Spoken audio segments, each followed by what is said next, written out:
Ini sebenarnya saya ingin menjemput Tuan Erman untuk Ya. berkongsi sedikit sebanyaklah kepada kawan-kawan, sahabat-sahabat yang mengikuti rancangan live kita pada pagi ini berkenaan dengan tips bidaan dalam lelongan. Saya percaya Tuan Erman adalah orang yang paling layak bercakap tentang hartanah dia, bercakap tentang pelaburan dia, bercakap tentang real estate negotiator pun dia, dan bercakap tentang lelongan pun tak ada orang lain yang lebih, orang kata apa, layak untuk bercerita, sebab Tuan Erman juga merupakan seorang pelelong berlesen. Jadi itu yang saya terpanggil untuk menjemput Sifu saya, Tuan Muallim saya, Tuan Guru saya, Tuan Erman Taib, untuk bersama-sama dengan kita pada pagi ini. Jadi kalau Tuan Erman dah ready, so saya nak jemput Tuan Erman untuk bertaaruf sikit lah dengan sahabat-sahabat yang ada bersama kita pada pagi ini, dan saya minta lah Tuan Erman untuk memperkenalkan diri dan terus kata apa, membentangkan perkongsian kita pada pagi ini berkenaan dengan bidaan dalam lelongan. Okey, silakan Tuan Erman.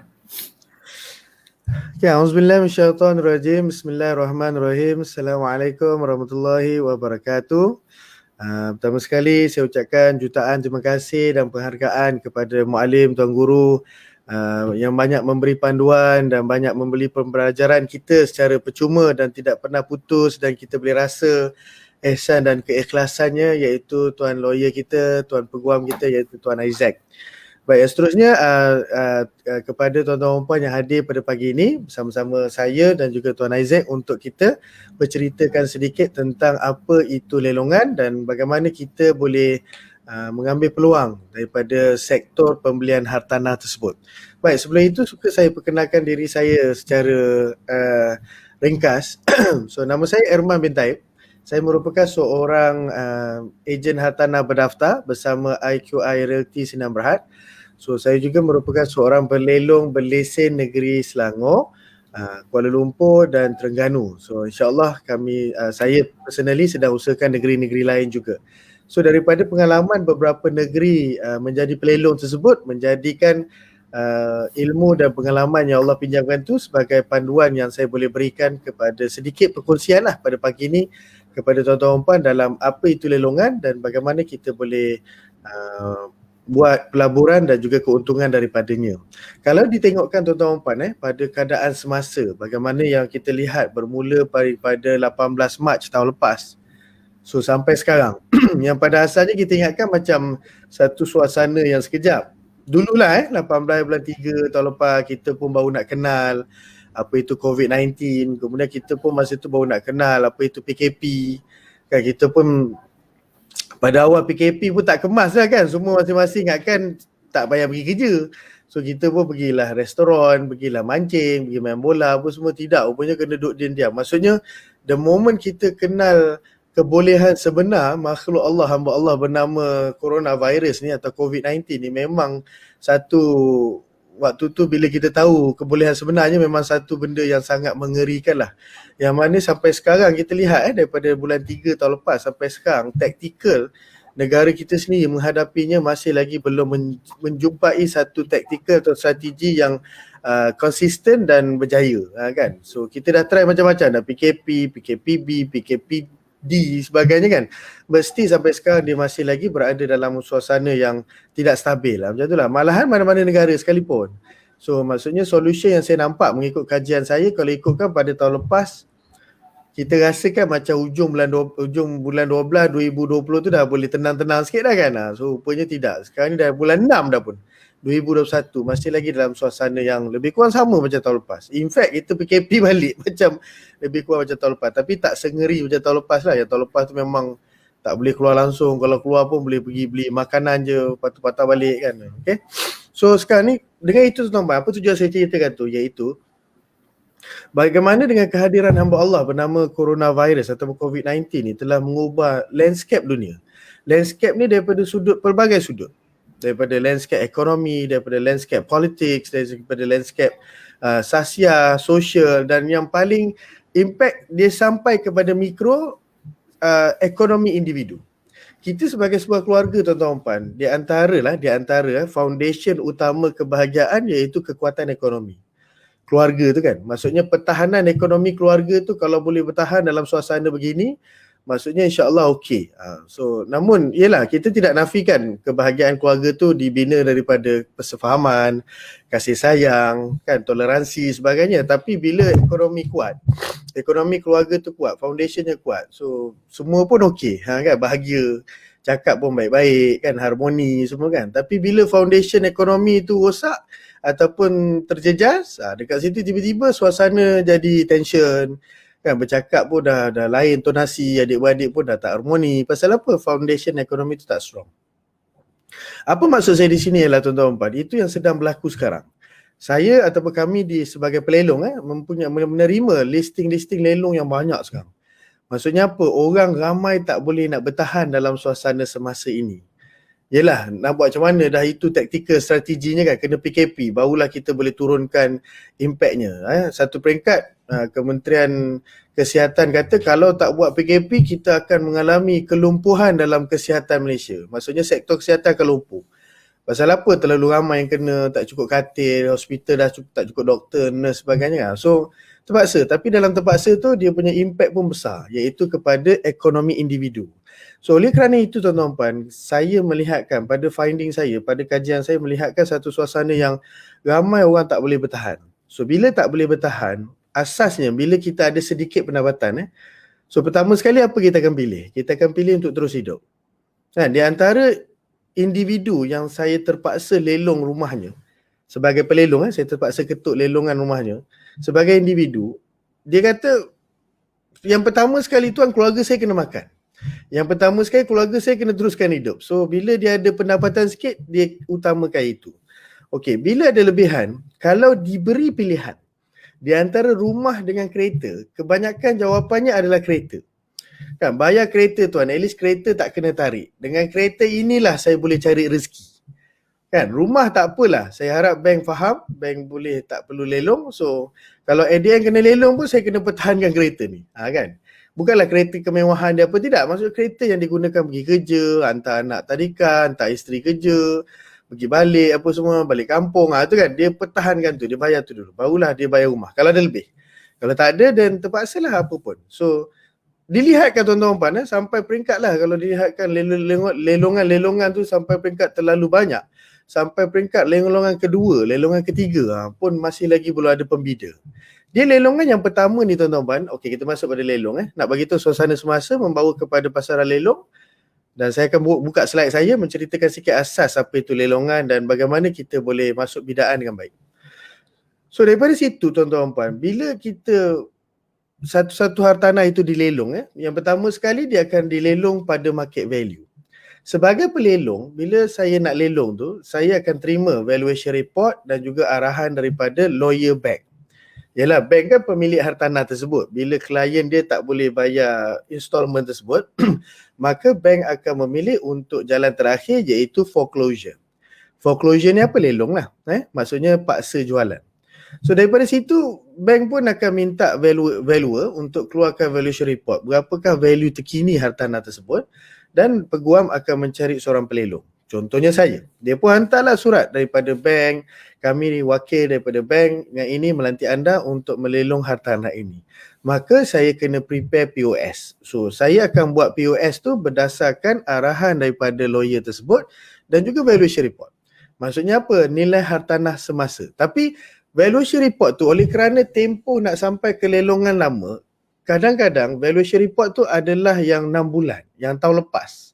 Nak sampai ke saya lantikan tu kan, dia punya proses tu dengan kalau melibatkan pejabat tanah apa semua, melibatkan arahan mahkamah. So sampai kat saya tu dah agak lama. That's why kita sebut lelongan pertama tu sebagai lelongan market value. Tapi bukanlah market value yang terkini, market value yang agak yang lepas. Namun dia yang pertama tu biasanya tak berapa menarik. Yang pertama lah, lelongan pertama tu biasanya tak berapa menarik. Because terlalu dekat dengan market value semasa. So bila lelongan pertama kan, saya masuk-masuk tengok saya dah buat iklan apa semua, tak ada orang respon. So pada hari bidaan tak ada orang datang, maka saya pun tak ketuk, tak apa, bagi tahu kepada pentadbir ataupun pendaftar tak ada bidak, tak ada pembida. So okey, so bawa balik, bank pun bawa balik, lawyer bank pun bawa balik, maka dia akan buat lelongan kedua. Bila berlaku lelongan kedua, maka dia dah turun 10%. Okay, so daripada lelongan kedua 10%. Okay, faham. Orang pembida-pembida, pelabur-pelabur pun dah perhati. Okay, dia dah start turun 10%.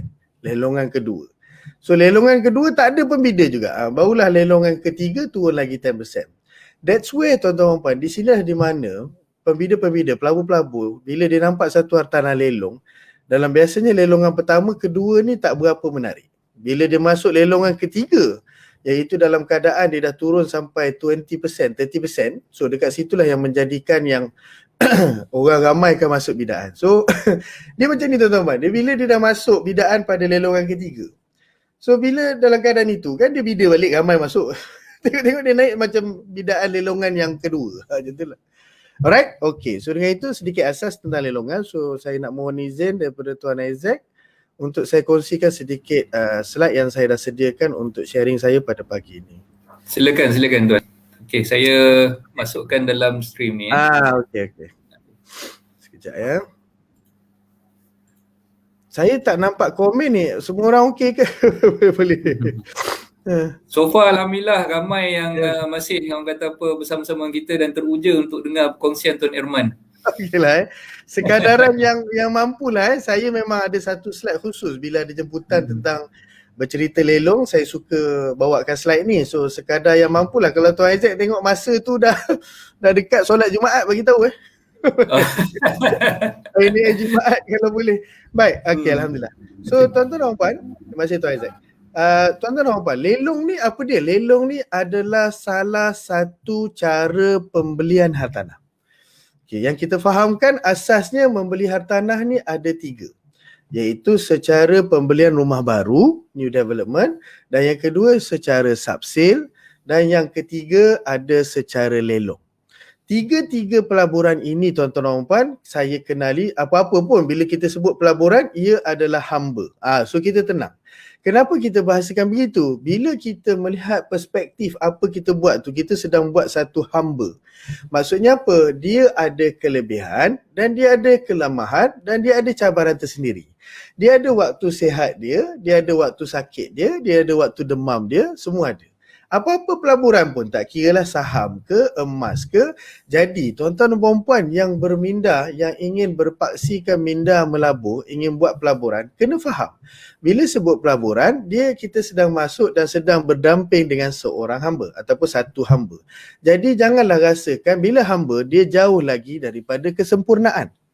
Maksudnya apa? Iaitu tak bolehlah letakkan dia adalah terbaik sentiasa. Tidak. Maksudnya daripada tiga-tiga tersebut, dia ada kelebihan, kelemahan dan cabaran tersendiri. Apa kelebihan rumah baru? Pembelian rumah baru, iaitu depositnya rendah.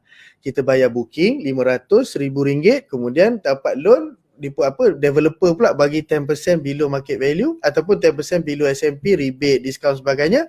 Tengok-tengok tak payah keluar duit. Maksudnya tengok-tengok dalam keadaan loan cover semua. So kita hanya keluar RM500, RM1,000 je. Kelebihan apa lagi? Dapat rumah baru. Tapi ada kelemahan dia, mengambil masa nak bina. So bila siap nanti ambil masa pula untuk masak kawasan tu. Nampak dia punya kelemahan dan cabaran. So yang kedua subsale. Subsale ada kelebihan kelemahan. Yang ketiga yang kita nak fokus ni iaitu lelong. Lelong ni tuan-tuan puan, apa dia? Okay, so sekejap ya. Lelong ni tuan-tuan puan biasa dikaitkan dengan murah dari harga pasaran. Okey, saya boleh setuju dengan kenyataan ini, namun saya nak letak sedikit penafian di situ, iaitu hati-hati. Kerana apa? Bukan semua lelongan itu murah dari pasaran. Kena hati-hati ada kala berlaku lelongan tu lagi mahal daripada subsale. Yelah, lagi-lagi dengan suasana semasa. Ingat yang saya cerita awal tadi, lelongan pertama dia akan follow market value. Market value yang paling recent. Kalau cepat lawyer tu buat, cepat lawyer tu lantik saya, cepat saya lelong, maka lagi dekatlah market valuation report yang saya terima tu dengan hari lelongan. So kalau dalam keadaan tuan-tuan perempuan mempunyai mindset yang okey, lelong je murah, jawapannya tidak, jawapannya salah. Saya kena letak sedikit beban penafian kat situ. Kena hati-hati, kena buat kajian. Kerana apa? Pernah berlaku dan selalu berlaku pun dalam keadaan yang lelongan tu pada harga RM500,000. Lelongan pertama RM500,000, sedangkan market value ataupun asking price semasa kawasan sebut RM420. Rumah teres yang sama yang sedang diusahakan untuk dilelong, unit lain di kawasan tersebut sedang dijual RM420. Jadi dekat mana yang murahnya? Kan? So berlakulah keadaan yang dah lelong, dah beli, oh Man, Alhamdulillah Man, aku baru beli rumah lelong, murah. Berapa kau beli? 500 je Man. Sekarang berapa? Saya pun buka handphone, lebih kurang kan, buka property guru, buka property, kata sini saya jumpa 420 ni. Ni lelong ke? Bukan. Ini ke unit kau beli? Bukan. Ini subsale. Alamak. So dalam keadaan itu saya kena letak sedikit beban penafian kat situ lah. Ya bukan something yang. Namun kalau dia dah masuk lelongan kedua, ketiga, keempat, dekat situ dia menjadikan hartanah tersebut semakin menarik. Saya pernah satu peringkat pernah dilantik lelongan ketiga yang asal property tersebut 300,000 dia turun sampai 180. Oh dekat situ tiba-tiba penuh dewan bidaan. Because why? Orang semua menarik dengan harga yang ditawarkan tersebut. Okey, yang keduanya iaitu wajib. Wajib tuan-tuan puan dalam lelong ni dia ada satu istilah lain iaitu transparent. Dia tak boleh lah kalau kita nak sebalik cerita tu nak buat SMP lain ke apa semua, tidak boleh. Kalau nak masuk bidaan lelong, kalau nak masuk dewan lelongan mesti ada 10% wajib. Kalau tak ada 10%, kalau di lelongan tu dekat mahkamah, silat-silat kena duduk luar. Memang dia tak bagi masuk pun. Kalau pejabat tanah, kalau kebetulan dia buat kat dewan besar dia, okeylah, bolehlah masuk tapi duduk belakang jauh-jauh. Pembida sila ke depan. Oh tu, kata pentadbir tanah tu. Maksudnya garang betul lah. Dia tak nak orang semua serabut-serabut di kawasan lelongan. You see, maksudnya apa? Semua pembida yang berminat untuk membida, belum tentu dapat lagi. Namun dalam keadaan itu, kita mesti sediakan 10%. Kalau hartanah yang kita nak bida tu 300,000, maka 10% sama dengan 30,000. Wajib. Wajibul gunnah dibaca 6 harakat. Maksudnya apa? Tak ada kompromi. Tak adalah pagi lelong tu Tuan Aizat pergi dekat depan pentadbir tu, tuan, saya nak mohon jasa baik tuan saya ada 28,000 je tuan. Kan patut sediakan 30,000, boleh tuan minta lebih kurang adjust sikit. Tak ada. Memang bukan sampai. Because why dia berdasarkan akta, berdasarkan undang-undang wajib menyediakan 10% untuk melayakkan kita sebagai pembida. Dah masuk dalam tu barulah cerita. Alright. Tuan Aizat, kalau ada soalan ke apa semua bagi tahu Tuan Aizat saya memang nampak boleh. Kita akan go through soalan daripada viewers ni di akhir rancangan ni lah insyaAllah. So Tuan Herman teruskan, nanti sampai part Q&A nanti kita akan open for Q&A lah. Okay. Cumanya nak tanya, Tuan Aizat nampak ruang komen kan? Nampak. Okey, cumanya setakat ini tuan-tuan dan puan okey ke? Saya takut saya over excited fokus kepada saya punya perkongsian tu, tak nampak orang semua tak okey punya. Boleh faham ke apa yang Tuan Herman terangkan? Kalau boleh faham, tolong masukkan ruang komen tu. Boleh faham dan okey ke perkongsian saya setakat ni? Kalau okey dan faham, boleh tulis dekat. So far alhamdulillah Tuan Herman, semua okey. Boleh teruskan. Fantastic. Okay. So dekat sini tuan-tuan puan, bila kita nak sediakan apa? Bank draft ni mesti disediakan. 10% deposit tersebut mesti disediakan, wajib disediakan dalam bentuk bank draft. Bawa cek sendiri memang kena tendang. Macam itulah. Walaupun duit ada dalam tu dia bukan cek tendang, tapi dia bawa cek dia kena tendang. Why? Because mahkamah, pejabat tanah ataupun lelongan bank dia hanya terima bank draft saja. Maksudnya sah duit tu memang ada. So bila sampai tu kita pun masuk. So masuk kita mulakan bidaan. Nak jadi rezeki dekat sini yang kita panggil sebagai mencari permata lelong. Nak jadi rezeki dalam tuan-tuan perempuan mencuba 20 bidaan tuan-tuan pergi, tiba-tiba adalah satu bidaan tu tuan-tuan perempuan pergi dalam keadaan tuan-tuan dan perempuan lah seorang dan the only bidder. Macam itulah. Dia terus dalam keadaan itu, kalau masuk dewan tengok, tak ada orang lain, saya seorang je rupanya. Itu boleh sujud syukurlah dekat situ. Di waktu bidaan tu bermula, maka pelelong tu akan kata, oleh kerana tiada pembida lain, maka lelongan ini tidak perlu dijalankan. Maksudnya tak perlu nak fight, tak perlu nak buat bidaan. Anda, Irman Taib, telah memenangi hartanah ini secara reserve price.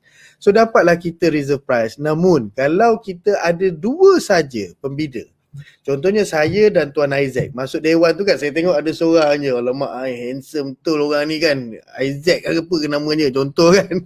Saya kata pelelong tu akan mulakan bidaan. Dia pun tanya kepada pentadbir ataupun kepada pejabat tanah tu, bagi tahu dia akan mula lelongan atas sikit pada reserve price. Dia pernah sejarah tuan-tuan, secara saja seronok bercerita lah, berlaku dekat pejabat tanah Sepang. Apa berlaku ialah pembida yang hadir dekat 18 orang. Punya ramai masa tu duk berdiri kan. Dia buat pula dekat kawasan foyer. So pelelong tu sudah sonok tengok, wah 18 orang hari ni at least ketuk seorang, takkan seorang tak menang kan. So bila berlaku tuan-tuan puan, apa yang berlaku ialah bila ada lebih daripada seorang pembida, maksudnya kurang-kurangnya ada 2, maka pelelong dia tidak akan mulakan pada reserve price. Dia akan mulakan atas sikit pada reserve price. Contohnya reserve price tu 200,000 lelongan tu 200,000. Kalau ada 2 pembida dia akan mula pada 220 sebagai contoh. Maka pelelong ni yang ada masa tu 18 orang ke 28 orang, macam tu lah, ramai lah. So dia mulakan iaitu atas sikit je pada reserve price. Dia pun tanya pentadbir tanah kata okey baik, ni lah buat 250. Kan masa ramai, so reserve price 200, dia buat je 250 je. Okey tuan-tuan dan puan, terima kasih semua kerana hadir hari ini. Kita akan mulakan lelongan sekarang. Lelongan bermula 250,000. Semua senyap, tak ada orang pun angkat tangan. Maksudnya semua yang hadir tu nak apa? Semua nak reserve price. Kan semua dah sampai, dah bawa bandar, masuk je lah, masuk. Masya Allah ramainya. Rupanya semua orang, 28 orang tu mempunyai minda yang sama. Semua nak reserve price. Tapi di sebalik cerita dia adalah komplot apa semua tu kan. Itu kita tolak tepi lah. Yang hari ni kita nak belajar something yang straightforward lah. So dalam ketiga, nature lelongan ni iaitu lelongan ni adalah satu perkara yang dinamakan kekuatan. Kekuatan dalam lelongan ni iaitu as is where is basis. Dia jual seadanya. Malahan pelelong kena umumkan perkataan ini. Kalau tidak, lelongan tu jadi macam tak berapa solid lah, tak berapa lengkap lah. Lelongan tu sah tapi nak kata tak sedap kalau tak sebut ayat ni. Tahniah Irman kerana anda telah memenangi lelongan ini pada harga 540,000. Anda memenanginya dalam keadaan as is where is basis, iaitu seadanya. Okey, faham tuan? Faham. Okey, pap ketuk. Alright, sold, settle. Apa maksud as is where is basis? Bila kita beli tanah lelong ni tuan-tuan puan, kita ambil seadanya. Contoh kita beli rumah lelong tu, rumah tu hancur ataupun teruk lah, dalam keadaan catnya dah luntur, lepas tu adalah kopek sini bocor, sana sini lebih kurang kan. So kita pun sampai tengok kan, tengok kita dapat nombor owner lama yang kita menang lelong tu, kita pun telefon dia. Assalamualaikum Tuan Isaac. Contohlah Tuan Isaac owner lama tu. Tuan Isaac, saya baru menang lelong rumah tuan ni. So saya tengok rumah ni teruk lah, saya nak minta tuan dalam bulan ni bantu saya. Tuan Isaac pun tanya, bantu apa? Ni lah tolong cat balik. Member tu rumah tu dah lah kena lelong. Kita relax call dia untuk sewa dia cat balik. Tak boleh. Kenapa maksud saya begitu? Iaitu itulah kekuatan perundangan dalam lelong. Iaitu dia dijual seadanya. Rosak ke, hancur ke, ada pokok kat dalam, pap terkeluar daripada bumbung ke. Kan, daripada luar rumah dah nampak pokok tu keluar daripada tengah-tengah rumah tu. Masya Allah besarnya pokok tu. Kan, lepas tu dalam keadaan ada hutang, tunggakan. Dekat sini ngeri lelong tuan-tuan. Ramai orang, pelelong, pembida atau pelabur baru dalam dunia lelongan ni, dia baru belajar benda tu. Dia dah masuk, dah menang apa semua, dia belajar tu kemudian. So, kos ni mahal. Iaitu apa? Dia baru faham. Tunggakan pun diambil kira sekali dalam as is where is basis. Tunggakan TNB, tunggakan Syabas, Indah Water, cukai pintu, cukai tanah. Kalau bank tak ada menyatakan mana-mana yang dia akan cover, memang kita secara langsung faham kos itu kita kena cover. Lagi-lagi kalau jenis hartanah yang bersifat strata. Maksudnya apa? Macam apartmen, kondo, pangsapuri, sebagainya kan. So dalam keadaan itu, kita menang lelong. Wah, seronok lah kan. Market value 200,000. Orang semua duk beli 200,000. Kita beli 1.4 contoh. Kat situ kita dah buat duit 60,000. Tengok-tengok tu dia dah menang lelong. Lawyer kita lantik, contohnya lantik Tuan Isaac. Tuan Isaac tolong uruskan pembelian lelong saya ni. Tuan Isaac pun keluarkan habis dia punya findings, dia punya due diligence. Keluarlah. Ni Tuan Iman, kat sini saya dah contact dengan JMB. JMB kata kena selesaikan lah, ada tunggakan. Berapa Tuan Isaac? Tak banyak, 30,000. Begitu kan. Kita menang 1.4 tanpa 30,000 dah jadi 1.7. Apatah lagi dengan legal fee dan kos-kos yang lain. So kena fahamkan, lelong ni adalah satu benda yang kita ambil seadanya. Nasib kita baik, seadanya tu baik, baiklah. Kalau handsome kajian kita, cantik, masuk-masuk menang reserve price, dan tuan-tuan puan telah memenangi satu permata pelaburan yang bagus. Okay? Tapi dalam keadaan kalau salah langkah, maka kita telah masuk dalam satu unit yang bukan sahaja tak jadi pelaburan yang bagus, menjadi beban kengerian kehidupan kita. dia jadi macam satu gajah putih pula kan. Dah beli tak ada buat apa, nak cantik kan kena kos lagi. Lepas tu nak buat pindah milik kena bayar tunggakan semua baru boleh buat pindah milik. Kalau tidak JMB tak release strata. So banyak-banyak lah dia punya ketelitian tu kan. So dalam keadaan itu tengok-tengok kalau tuan-tuan puan blur hang tak mau teruskan, maka bank ada right untuk hangus 10%. 10% bidaan yang kita menang tu kan. So hangus. Kalau 300,000, 30,000 goodbye. So saya pernah jumpa pembida ataupun pelabur yang dalam keadaan malah nak fikir dah man. Aku baru perasan rupanya dia punya JMB, dia punya maintenance tu dekat 28,000. Jadi kalau aku dah kira dah tambah tak berbaloi aku teruskan. So tak apalah, forfeit lah aku punya deposit tu ataupun dia punya bank draft. Saya kata berapa masa kau masuk tu? Iaitu 11,000. Okey lah. Saya kata nak buat macam mana? Itulah tuition fee-nya kan. Saya kata masuklah kursus, pergilah belajar. Tak belajar dengan saya pun pergilah belajar dengan siapa-siapa. Orang masuk cari ilmu dulu baru labur, bukan labur baru dapat ilmu. So yang jadi mahal tu. Okey. Baik, okey. Macam inilah tuan-tuan puan, seronok tuan-tuan puan dalam keadaan Jumaat pagi relax-relax kan dalam usaha inisiatif Ehsan Tuan Isaac. Cuba untuk educate orang kan. Because why? Damages kita belajar selepas buat apa-apa ni biasanya lebih tinggi daripada effort pergi belajar sebelum buat apa-apa. Kan? Dia kalau kasar Tuan Isaac kalau kasar tu dia sebut macam yuran kebodohan lah, macam tu lah. Kasar. Kalau kawan saya tu dia suka guna, man, aku baru kena cukai kebodohan. Pasal apa? Aku baru tahu perkara ni. Macam tu. Okey, sambil kita dengar perkongsian Tuan Erman, saya terpanggil jugalah untuk berkongsi dengan sahabat-sahabat tuan-tuan perempuan yang ada pada pagi ni. Tuan Erman pun sedang menganjurkan beberapa sesi kelas online. Jadi mungkin kejap lagi Tuan Erman boleh tolong sharekan kepada sahabat-sahabat semua Facebook page dan juga medium-medium yang Tuan Erman gunakan untuk berkongsi ilmu tersebut. Dan saya jemput tuan-tuan perempuan siapa yang ada bersama-sama kita pada pagi ni, kita masuk kelas Tuan Erman. Saya pun kadang-kadang ada masa insya-Allah saya join juga. Dan saya nampak memang banyak kelas-kelas yang diajukan tu sangat-sangat bermanfaat, terutamanya untuk mereka yang berminat dalam bidang hartanah ni lah, khususnya yang nak jadi perunding hartanah, yang nak jadi pelabur hartanah dan sebagainya. Okay. So silakan Tuan Iman. Alright. Okay. Terima kasih Tuan Isaac. Dia kelas tu apa? Iaitu saya banyak tumpu kepada dua ni lah tuan-tuan puan, iaitu pelaburan dan juga perunding hartanah.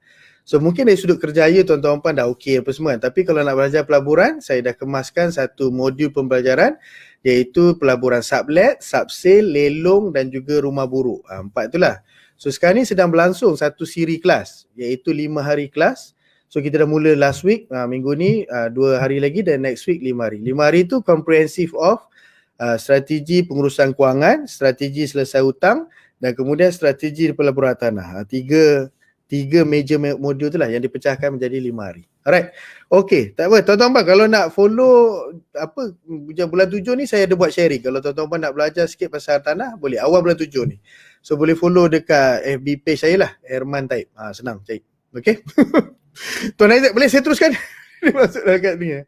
Alright, okay. So dekat situ melibatkan kos yang tinggi. Ya betul tuan-tuan puan, lelong ni betul kita kaitkan dengan murah, cantik, dapat pemata, jauh pada market value 100,000, 150,000. Saya pernah menang lelong satu tu, beza daripada market value semasa 300,000. Tapi dia punya gandengan yang dia datang sekali tu iaitu kos yang tinggi. Nak masuk langkah tu pun dalam keadaan 10% dah. Lepas tu dengan kos legal fee, legal fee semua tu wajib lah. Tiga-tiga cara pembelian tanah pun ada legal fee pasal kita kena libatkan lawyer yang mahir, yang profesional macam Tuan Isaac untuk uruskan pindah milik kita, untuk uruskan pinjaman kita. Namun daripada situ, kos-kos lain ni tuan-tuan puan, kalau tak ada ketelitian dalam pelaburan lelong ni memang sakit. Kemudian tu baru kita tahu. Yelah, lawyer akan buat dia punya carian, dia akan buat due diligence. Kita pula dalam keadaan itu baru belajar. Kata Tuan Aiman, hartanah yang Tuan bida ni, Tuan tahu tak ada caveat? Alamak, apa itu?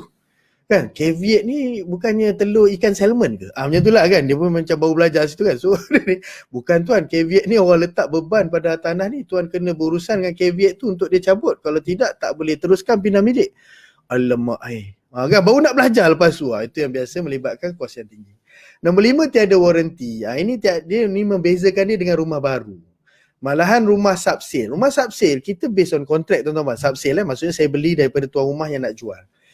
So saya boleh berkontrak dengan dia. Okey tuan, saya nak beli rumah ni dengan syarat tuan mesti cat balik. Dengan syarat tuan mesti betulkan balik tiang tu. Dengan syarat bumbung tukar. Abang tak? Syarat-syarat tu kita boleh letakkan sebagai bebanan persetujuan kepada owner tu. Maksudnya owner kena buat tu, barulah pindah milik tu boleh buat dengan baik. Apatah lagi dengan rumah baru. Rumah baru dia ada warranty 2 tahun yang dipanggil sebagai defect liability period. Kan kita dapat kunci, the moment kita dapat vacant possession, pemilikan kosong, developer bagi kunci, so 2 tahun developer bagi ruang. Kalau ada bocor ke, kalau ada pecah ke, crack ke sebagainya, panggil developer. Developer wajib betulkan balik secara percuma. Unless kalau kita dah renovate lah, dah renovate dia terus taint, dia terus rosakkan perjanjian awal tersebut. Developer kata, ya awak pergi renovate kenapa? Itu salah awak lah, habis settle. Terbatalnya persetujuan developer untuk defect liability period tersebut. Namun dalam lelongan tuan-tuan puan, itu kata berbalik kepada kekuatan as is where is basis itu tadi. Maksudnya ambil lah seadanya. Tak ada siapa nak betulkan ke, tak ada siapa nak bayarkan balik ke apa semua. Awak dah menang, awak mesti kaji sebelum, bukan selepas.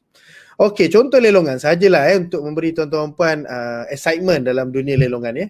Contohlah ni, saya masuk satu unit lelongan ni tau, iaitu 2 story semi-D di Bandar Tasik Puteri Rawang yang bernilai 243. Bidaan dia 243,000 reserve price, RP. Kita sebutkan sebagai harga reserve, harga permulaan 243,000.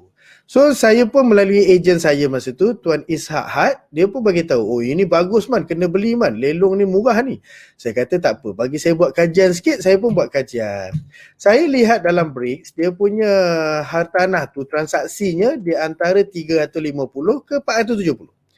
Okey, kita ambil yang konservatif rendah lah 350. Maksudnya dalam keadaan lelongan 243, transaksi yang pernah berlaku di kawasan situ pun dah membentuk 350. Maksudnya dekat situ pun dah 100,000 beza. Ini menarik, dah dapat perhatian saya. So saya pun buat kajian lagi, terus buat kajian, tengok-tengok memang bagus property tersebut. Kena pula landed semi-D. Faham tak kan?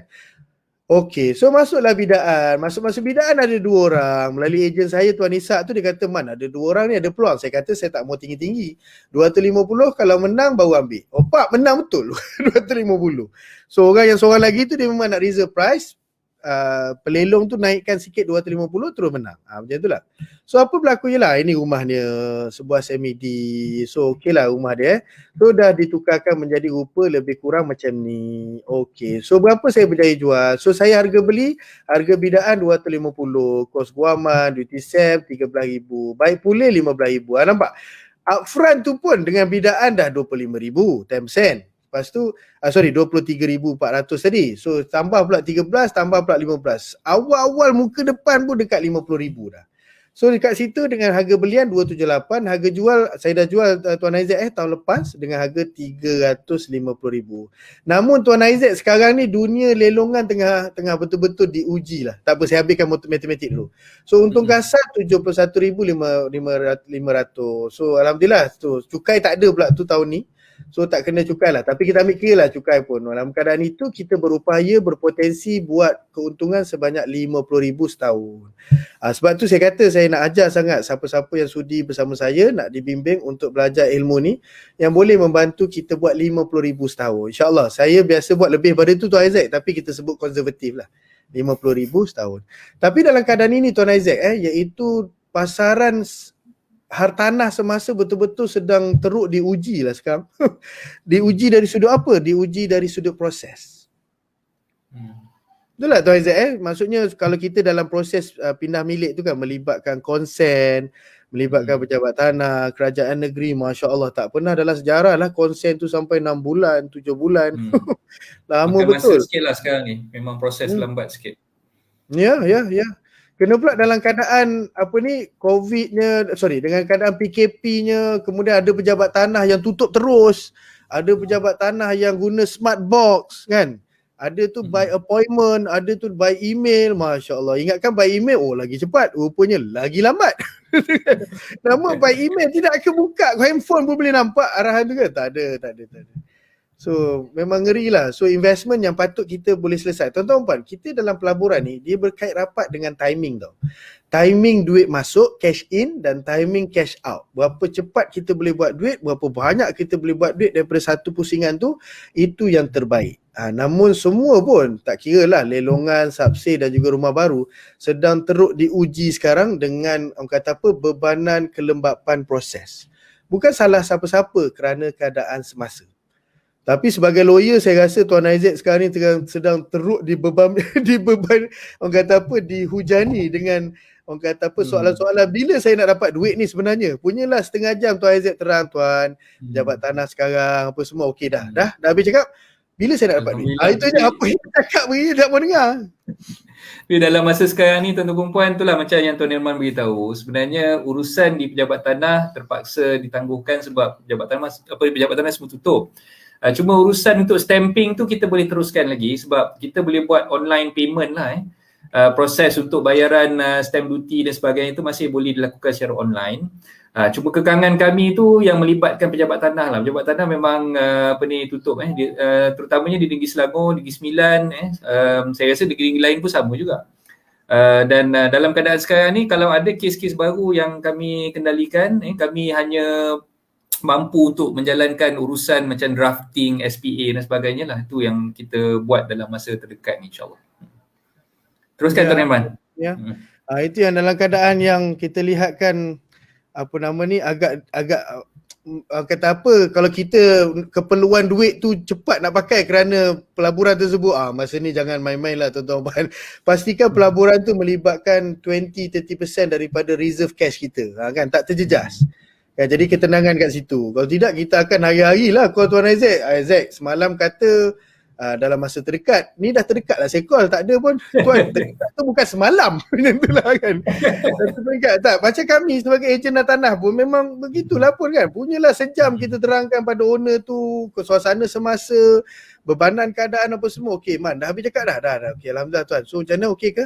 Okey, cuma soalan saya dalam petang esok boleh dapat duit tak? Tu dia, dekat sejam kita terangkan tu. Rupanya satu pun dia tak faham.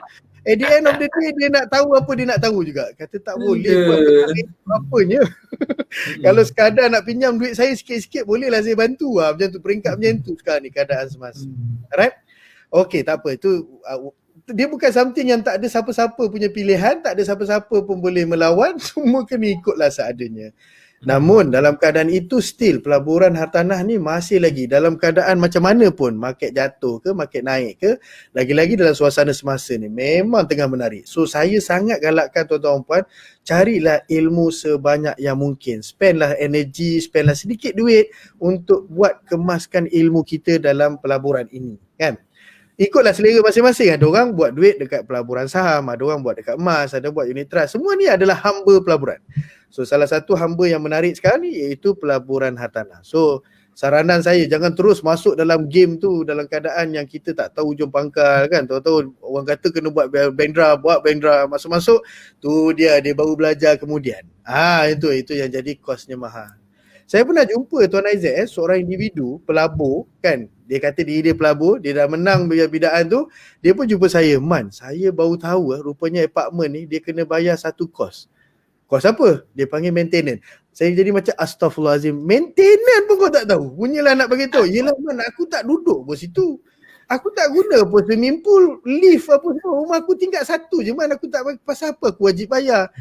Barulah dia belajar. Dia macam ni, bila kita beli rumah apartmen ni, dia bawah Strata Title Act. Maksudnya mewajibkan kita bayar satu yuran bersama yang disebutkan sebagai maintenance untuk jaga common area. Oh begitu. Berapa kau beli tanah tu? 300,000. So maksudnya nilai pembelajaran dia sebanyak 300,000 tersebut. Itulah nak kata kan. So very damaging lah. Alright, okay. Saya habiskan sikit lagi slide saya dan kita buka pada soalan lah tuan-tuan puan. Mana yang termampu dalam masa yang disediakan ni. Okey.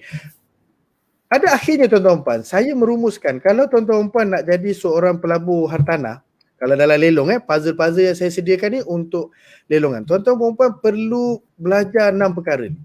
Iaitu kenali profil kewangan masing-masing. Saya suka sebutkan Tuan Isaac dalam prinsip pelaburan apa yang dinamakan sebagai ukur baju kewangan di badan sendiri. Macam itulah. Orang kata apa? Ukur baju di badan sendiri lah. Okey, betul. Saya pun kan ukur kewangan di badan sendiri. Maksudnya apa? Tiada siapa pun tahu, melainkan kita sendiri, kedudukan kewangan semasa kita. Apa yang orang lain tahu adalah apa yang kita jelmakan. Contoh, saya bawa satu kereta, contohlah saya bawa BMW. Mata orang rasakan kedudukan kewangan saya okey, kaya, stabil. Namun, saya je sendiri yang tahu apa sebenarnya di sebaliknya. Kemungkinan orang nampak saya pakai handphone yang mahal, saya pakai jam yang mahal, saya sedang makan di restoran yang mahal. So orang lalu, kewangan dia ni stabil, kewangan dia ni kaya, dia ni orang hebat. Macam itulah. Sedangkan dalam hati perasaan kewangan saya tu saya je tahu. Maksudnya apa? Iaitu tuan-tuan puan, first things first, sebelum masuk apa-apa pelaburan pun, profilkan, diagnoskan kewangan masing-masing dengan baik. Maksudnya apa? Kenal pasti kedudukan kewangan semasa. Bila kita dah kenal pasti kedudukan kewangan semasa, maksudnya kita buat financial diagnose. Kalau dalam kesihatan, kita buat medical check up. Kalau dalam kewangan, kita buat financial check up.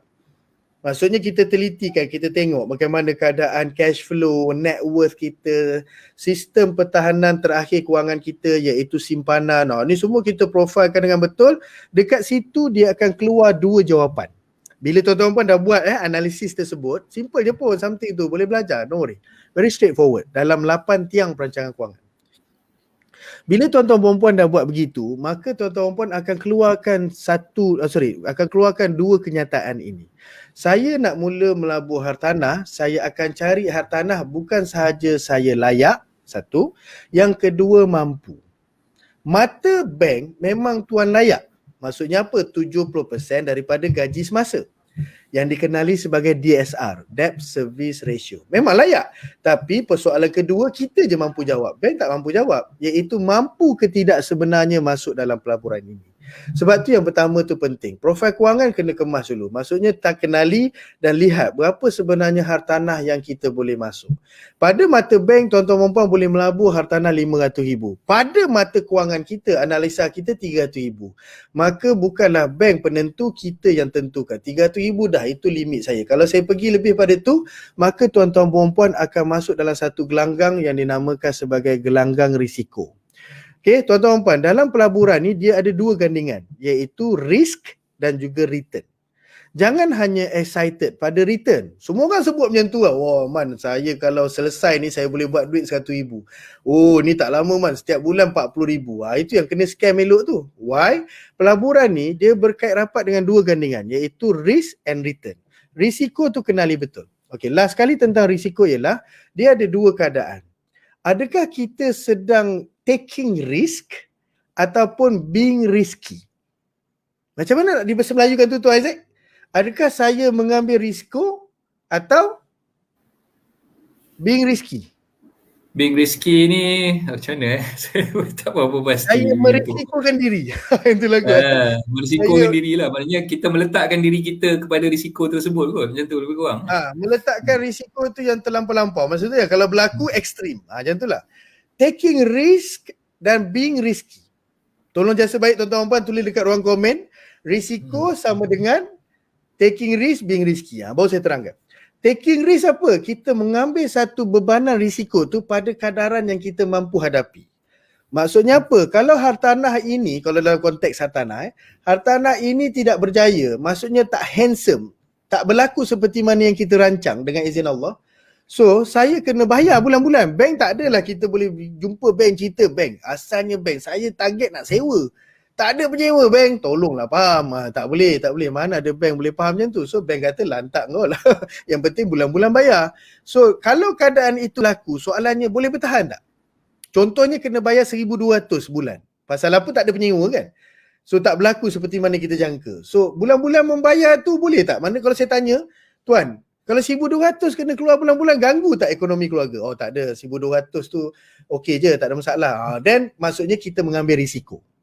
Namun sebaliknya, being risky, maksudnya kita sedang masuk dalam satu risiko, memang ekstrim. Kalau jadi memang menarik, tak jadi sengit. Macam itulah, tak jadi meninggal lah. Macam itulah bahasa kasarnya kan. Maksudnya apa? Kita masuk dalam risiko yang sebulan 2,000. Gaji kita 3,500 sebagai contoh So ini man kalau ada penyewa memang cantik. Aku dapat hartanah ni murah, free, lepas tu kemudian aku nak jual. Okey, saya pun pap, siap save. Okey, cantik. Saya pun keluar soalan. Okey, kalau tak ada penyewa, kau boleh bertahan ke? Oh, sengit man. Gila kau, 3,500, 2,000 bayar rumah je. Macam mana nak bayar? Saya pun kata balik cantik. Save. Maksudnya awak sedang masuk satu pelaburan yang being very risky. Macam mana kau nak bayar 2,000, 3,500 gaji 2,000, orang rumah pula suri rumah. Cantik. Tak ada lama. Ini kalau jadi insyaAllah dengan izin Allah semua. Ini adalah hamba yang menurut perancangan kita dan mesti sama dengan perancangan Allah kan. So dekat situ yang menjadi alamak. Nak alamak apa kau dah beli dah. Sabar nanti. So banyak benda yang orang biasa tahu selepas. Itu jadi macam, dan biasa tahu selepas ni damages ni sangat besar lah.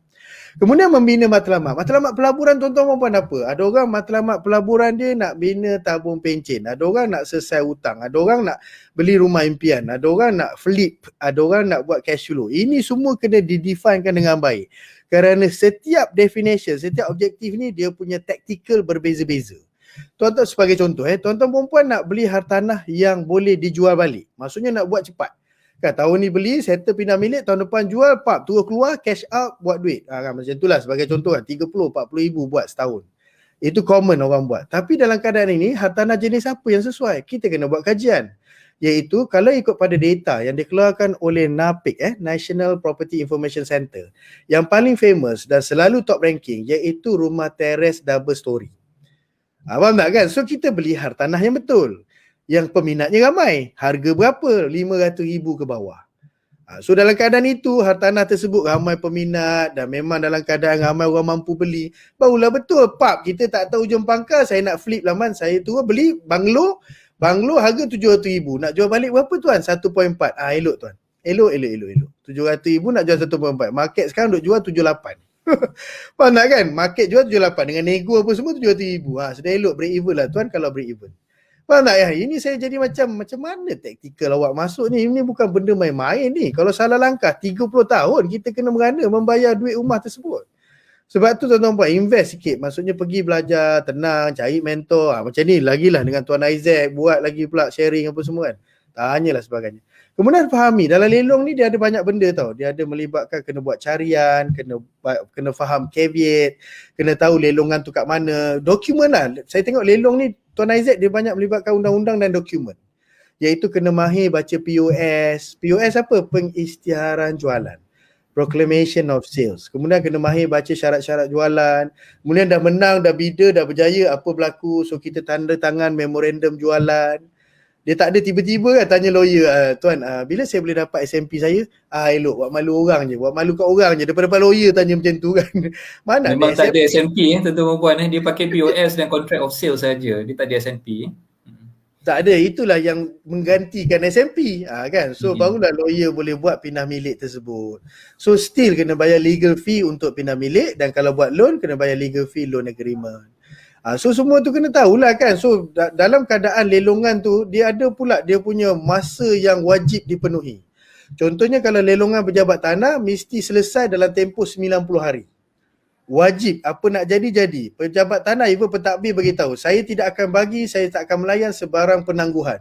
Maksudnya lawyer yang uruskan tu dalam 90 hari bukan 90 hari bekerja, 90 hari. Dengar macam lama, tapi sebenarnya bila menari dalam lapangan ni, Masya Allah, sedar-sedar dah 80 hari dah. So dekat situ kena lantik dan dia melihat satu lawyer yang profesional, bukan saja profesional, malah dia mahir untuk buat pindah milik tersebut. Kerana apa? Kita ada satu benda yang besar, iaitu disiplin masa. Selesai masa, tak selesai urusan, maka pejabat tanah ada hak untuk hanguskan deposit kita melalui lawyer bank itulah. Alright? So kemudian adalah fasa sebelum lelongan, semasa lelongan dan selepas lelongan. Semasa lelongan dah senang lah. Sebelum lelongan banyaklah, kena buat kajian, kena site visit, kena ready, buat matematik, bawa kontraktor pergi tengok berapa ni kalau saya nak handsomekan balik secara kosmetik. Kontraktor pun lebih kurang kira 15,000. Okey, kita masukkan factor in dalam calculation kita. Tu semua settle sebelum lelongan. Sebelum lelongan yang tu yang panjang Tuan Isaac, banyak benda nak buat. Tapi pada hari lelongan, semasa lelongan dah senang lah. Iaitu kita pergi bawa kita punya bank draft, masuk lelongan dan jangan lupa untuk daftar barulah masuk. Saya pernah kena Tuan Aizat Masya Allah, memang satu pengalaman yang very pekat lah colour dia tu, colour hitam. Dia punya ngeri tu kan. Saya ada lelong satu rumah ni dekat Puchong. So sampai-sampai dekat Dewan Lelongan, dekat Pejabat Tanah Kelang. So sampai-sampai kat Dewan Lelongan, adalah seorang ni kan, dia pun datang kat saya, Tuan, saya nak tanyalah, itu rumah di Puchong ada orang bida ke? Saya kata, yang jumpa call saya setakat ni tak ada, awak nak bida ke? Saya lah nak bida. Harap-harap Tuan jangan bagi orang lain. Nama dia Siva, saya dah burak-burak kenal. Okey, cantik Siva, awak seorang ni, awak menang reserve prize. Hati saya sebagai pelelong dah berbunga-bunga lah, Tuan Isaac, ada pembida. Because commission dan kerja saya pada dasar dah ada lelongan. Kalau tak ada lelongan dan saya hanya boleh claim dia punya administrative charges lah, apa yang saya dah buat tu. Pap, ada pembida kan, ini cantik ni, Alhamdulillah dapatlah sikit kan, aku kata apa, duit raya kan situ kan, pap. So bila pentadbir tanah tu naik kan, dengan dia punya team apa semua, okey Tuan Aiman, ya saya puan, Tuan Aiman tak ada pembida saya kata apa berlaku?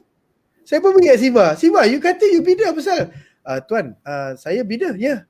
Mana you punya bank draft? Relax je, Tuan Aizat dia pegang. Dia pegang dalam beg dia, bank draft tu. Saya kata, yang kau bawa ke dalam dewan ni pasal apa? Tuan, bukan bawa. Dia bawa betul, pergilah daftar. Astaghfirullahaladzim. Saya bawa bank draft kepada pentadbir, Tuan. Dia bawa ni, bank draft dia boleh tak? Tak, dah lepas. 9.30 mengikut POS, waktu terakhir untuk daftar pembida. Masa tu dah pukul 10. 30 minit tuan-tuan. Kalau kita lihat macam, alah sap-sap-soy lah, lebih kurang, tak ada. That's why kita panggil lelongan di transparent. Semua benda dibuat dengan jelas, transparent, semua orang boleh nampak siapa menang, apa semua kan. So that's why pejabat tanah tu tak kata banyak. Nantilah Tuan Aiman masuklah bidaan kedua. Saya kata saya pun tengok dia terkebil-kebil, besar kecil je saya tengok masa tu. Kena pula tangan dengan pegang tukul. Alamak engkau ni betul lah. Dan bila dah menang bidaan, masuklah kepada fasa terakhir selepas lelongan, iaitu lantik Tuan Aizat. Tuan Aizat, saya baru menang lelong ni, ini ini saya punya memorandum of sales. So bagilah kat dia. So dia pun uruskan, bukalah file, buatlah pindah milik, buatlah loan agreement. Tu semua dah senang-senang lah lebih kepada. Dan terakhir sekali bila dah selesai, Tuan Aizat kata dah buat pindah milik, semua sudah okey, tengok-tengok rumah kosong, maka bermulalah journey kita sebagai seorang pelabuh hartanah yang disebutkan sebagai pengurusan pelaburan. Okey, Alhamdulillah. So sekadarnya lah Tuan Aizat yang dia panjang Tuan Aizat seharian ni, dia punya modul ni, profil kewangan satu modul, membina matlamat satu modul. Tapi dengan ruang masa yang diberikan ni, saya boleh sediakan something yang perspektif lah. Apa laluan seorang pelabuh hartanah lelong. Okey. Okay, terima kasih banyak-banyak Tuan Herman atas perkongsian tadi. Jadi kita buka kepada sesi soal jawab sekarang ni. Saya akan keluarkan soalan-soalan yang tuan-tuan perempuan dah masukkan ruangan komen. Sekejap saya pilih dulu soalan-soalan yang ada ni. Saya baru boleh nampak komen tuan. Ramai. Ramai peminat okay, Tuan Aizat. Sebelum kita buat sesi soal jawab ni, saya keluarkan soalan-soalan yang ada. Saya just nak buat perkongsian sikit lah. Daripada apa yang Tuan Herman ceritakan tadi, tuan-tuan perempuan kena faham sekarang ni ada, kalau kita boleh ceritakan, ada dua jenis lelongan yang kita biasa tengok. Yang pertama tu kita panggil dia sebagai private auction. Private auction ni biasanya yang dijalankan di auction house. Auction house ni maknanya dia tidak melibatkan hak milik yang dipegang di bawah pejabat tanah ataupun yang dipegang di pejabat tanah dan galian. So tuan-tuan puan kena faham istilah private auction tu, bila saya kata private auction melibatkan hak milik yang tidak lagi dikeluarkan ataupun belum ada lagi hak milik individu yang dikeluarkan, dia dipegang di bawah master title. Di bawah master title ni maknanya dia punya security yang bank gunakan untuk urusan secure pinjaman yang dibuat oleh peminjam tadi tu, digunakan dokumen dipanggil deed of assignment. Okay, so tu bezanya dengan lelongan yang satu lagi dipanggil sebagai public auction. Public auction ni ataupun lelongan awam ni, dijalankan biasanya di pejabat tanah ataupun di mahkamah, bilik lelongan mahkamah. Okay, so dua jenis lelongan ni tuan perempuan perlu fahamkan dia punya perbezaannya. Okay, jadi bila kita beli ataupun kita nak jadi pembida di dalam private auction, dia punya step by step prosedur dia tu berbeza sikit berbanding dengan hartanah yang dilelong di bawah public auction ataupun lelongan awam di pejabat tanah ataupun di mahkamah tadi. Dan kalau saya boleh syorkan tuan-tuan puan, sebaik-baiknya tuan-tuan puan tengok lelongan yang dilelong di bawah public auction di bawah lelongan awam, sebab tuan-tuan puan tak perlu risau. Bila kita membida hartanah di bawah public auction tu tadi, tuan-tuan puan boleh melakukan urusan pindah milik selepas bidaan tu dibuat, yang mana geran yang ada tu nanti boleh didaftarkan atas nama tuan-tuan puan sebagai pembida. Sebagai pembida yang menang lah. Okay? Berbanding dengan yang private auction tadi yang dijalankan di auction house melalui dokumen deed of assignment yang saya sebutkan, tuan-tuan puan perlu faham bila beli bidaan melalui private auction ni dia tidak ada grant. Dia tidak ada grant. Maknanya kita punya hak tu hanya dipegang di bawah contract of sale ataupun kontrak jualan lelong yang kita tandatangani dengan pelelong tu tadi, dan juga satu dokumen lagi yang dipanggil sebagai deed of assignment. Deed of assignment ni menggantikan kita punya pemilikan di atas geran rumah tersebut lah, di atas geran rumah ataupun tanah yang kita dah bida tadi tu. Jadi dia punya dari segi istilah undang-undang tu, kita ni bukan menjadi registered owner, tapi kita hanya menjadi sebagai beneficial owner. Kalau kita bid di bawah private auction tadi dan kita menang, kita hanya dikategorikan sebagai beneficial owner, pemilik berkepentingan sahaja, bukan pemilik berdaftar. Lainlah kalau kita bid ataupun kita bida di dalam public auction yang dijalankan di rumah-rumah di mahkamah ataupun di pejabat tanah, di bilik lelongan pejabat tanah ataupun mahkamah tadi, yang tu memang dah ada geran individu yang dikeluarkan dan kita punya nama boleh didaftarkan sebagai pemilik berdaftar ataupun registered owner di atas geran tersebut. Jadi itu yang saya ingin highlightkan di sinilah. Jadi harap tuan-tuan puan boleh faham dengan apa yang saya cuba terangkan tadi. Okay. So Tuan Rahman, kita ada soalan daripada Tuan Jaafar ni. Yeah. Ada cerita bida-bida berpakat agar harga lelong mereka kontrol. Betul ke cerita ni? Maknanya ada ulat-ulat yang kontrol harga-harga yang kita nak masuk bidaan ni tadi. So kalau boleh Tuan Herman kongsikan pengalaman Tuan Herman macam mana? Yalah, itu apa yang saya ceritakan tadi tuan-tuan puan adalah muka depan. Maksudnya apa? Yang transparent. So tu sebab tu tuan-tuan puan, ini berbalik kepada at the end of the day, ini adalah hamba yang kita sedang uruskan. So yang masuk pun hamba. So hamba ni bila deal dengan hamba, ada je ruang, ada je peluang, ada je loophole, ada je macam mana hebat sekalipun perundangan dan sebagainya. Transparent padahal tu, lelongan tu dibuat di hadapan orang ramai, di hadapan pentadbir tanah, di hadapan kalau private auction tu macam di hadapan lawyer bank semua kan, still ada ruang untuk kesepakatan tersebut. Baik. So kalau kata berpakat-pakat agar lelong tidak mereka kontrol dan supaya reserve price tak naik apa semua, ya, saya boleh setuju. Ini adalah suasana yang biasa berlaku dekat kawasan lelongan, kan. So macam mana sampai-sampai tu adalah seorang yang kontrol. Okey, semua orang kita kontrol sekarang ni. Siapa yang betul-betul nak ni? Okey, Azad, awak sebenarnya yang nak, awak nak duduk sini ya. Okey, sekarang ni ada 5 orang. So macam mana kita nak cerita? Okeylah macam ni lah, awak bagilah seorang 1,000. Kami masuk tapi kami tak angkat tangan. So awak angkat tangan seorang lah, awak menang. Apa tak? So dia jadi macam dalam keadaan, senang je kerja kan. Kita tengok pada jauh, besar kecil je tu Aizat. Dalam keadaan orang tu kita dah penat buat kerja, buat POS, buat iklan apa semua. Awak datang bawa bank draft. Bank draft tu dia jadi macam pistol pula tu Aizat. Kan dia bawa ada, awak nak ni kan, sama dengan saya kan. Okeylah macam ni lah. Awak betul-betul nak ke rumah ni? Bagilah saya 1,000 settle kan. Ni nombor akaun saya, transfer terus. Kita masuk sekejap lagi, awak menang terus. Faham tak? So dalam keadaan ini, betul ke cerita ini? Bukanlah dalam keadaan ini adalah satu cerita mitos. Itu benar-benar berlaku. Tapi dalam keadaan bukanlah sering berlaku. Tidak.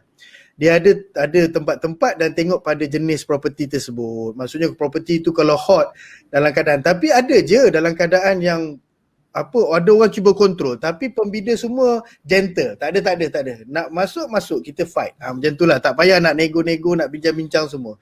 Because kita sebagai pembida yang kena kuat, maksudnya kena faham kan. Dia bukan kena wajib pula follow orang tu punya perancangan. Dia akan approach kita. Contohlah saya nak membida satu rumah macam tu kan, semi-D dekat Kelang. Cantik rumah tu, 280,000, market value dalam 400. Pak datang orang ni approach, awak nak masuk lelong tu kan? Saya pun nak masuk juga, kita cerita nak? Tak payah cerita, nak masuk kita fight dalam. Tak? Member tu pun tengok atas bawah kan, kata apa mahal kan.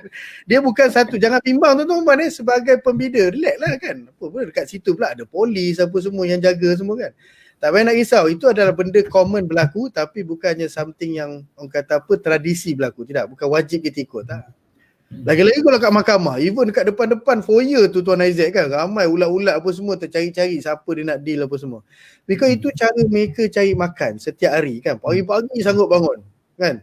Bangun siap bawa bandram, tengok perhati je siapa yang rasa macam orang baru, muka tak pernah tengok, takut-takut apa semua. Itu jam memang dia pergilah.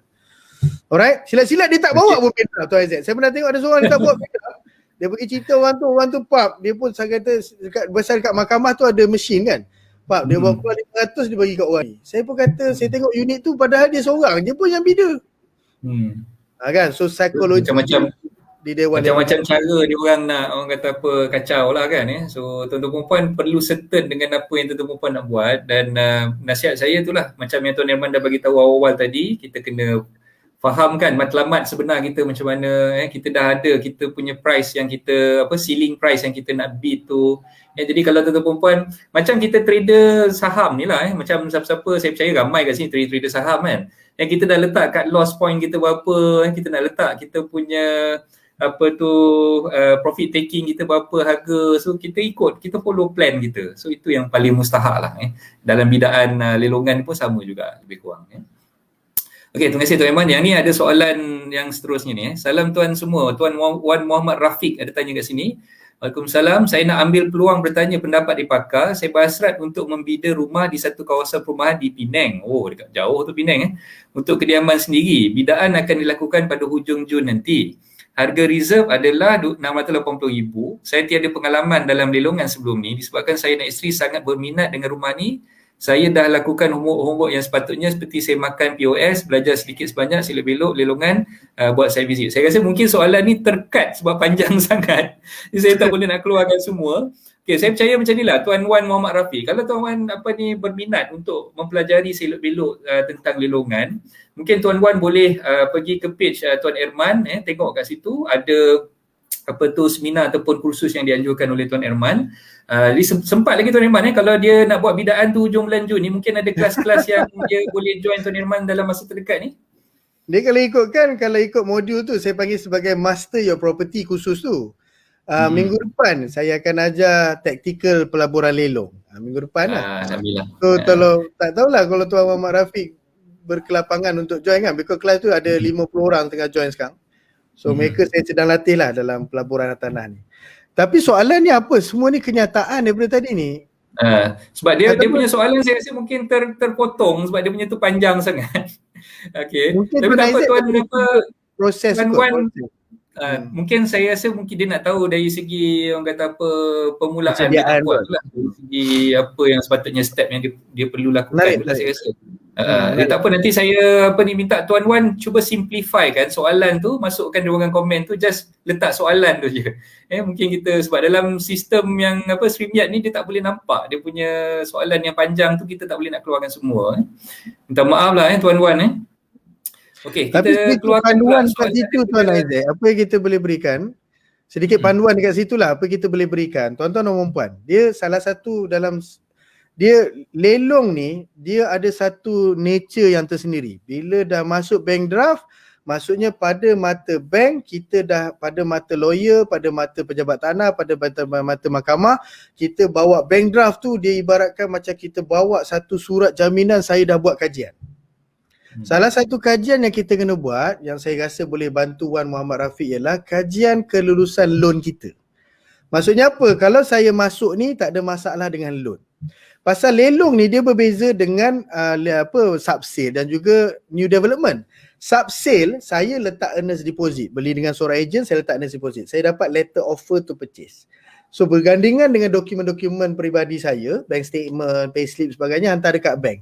Loan tak lulus. Okey, bank pun keluarkan surat, duka cita dimaklumkan tak lulus permohonan tuan kan. So surat tersebut saya bagi dekat ejen tu pulangkan balik deposit saya. Sama juga dengan new development. Tapi dalam lelong ni tuan-tuan puan-puan bawa bank draft itu maksudnya semua dah settle. Macam tu lah kata pendeknya kan. So apa yang perkara pertama Wan Muhammad Rafiq boleh kena buat ialah, wajib buat ialah semak dengan bank. Maksudnya somehow tanya banker, kalau kedudukan kewangan saya macam ni boleh lepas tak? Kalau boleh sampai peringkat, bagi dokumen kat dia, biar dia tengok. Dia akan buat analisa sikit, gaji kita berapa, DSR analisis kita berapa, bakal hutang yang kita ambil tu boleh lepas tak? Contoh, 680,000 ni besar ni Tuan Rafiq ni. 680,000 besar, saya rasa Tuan Rafiq beli ni nak duduk ni. Dan tanah Penang, 680,000 tu common price kan. So 680,000 sebulan dalam 4,000. Tak kan? Maksudnya satu amount yang 3,500 macam tu lah, besar amount ni kan. So make sure bank kata, kalau awak berjaya beli ni pada harga 700,000 sekalipun, awak punya loan boleh lepas. Faham tak? Kena ada pengesahan ayat begitu. Kena carilah banker, kena kenal lah. Minimum tanyalah Tuan Aizat ramai kot keliling black banker apa semua kan. That's why Tuan Aizat buat sesi-sesi begini. Tuan-tuan pun sangat beruntung, bertuah lah ada inisiatif daripada seorang lawyer sendiri buat sharing macam ni supaya semua boleh beri impact. Orang boleh buat pelaburan dengan baik, kemas dan berstrategi. Okey, lepas pada tu barulah buat kajian tentang unit rumah tersebut. Memang kita tak ada hak untuk, kalau rumah tu ada owner, tak boleh pergi ketuk, tuan keluar sekejap tuan, saya nak masuk tengok rumah ni. Tak boleh, because why? Lelongan seadanya. So kalau rumah tu kosong, senyap-senyap lah pelan-pelan, pergilah buka pintu, masuk dalam, kira balik kadar kerugian, kalau kemudian nak renovate. Yang kedua. Yang ketiga barulah kita bercerita pasal POS. POS ni adalah maklumat hartanah.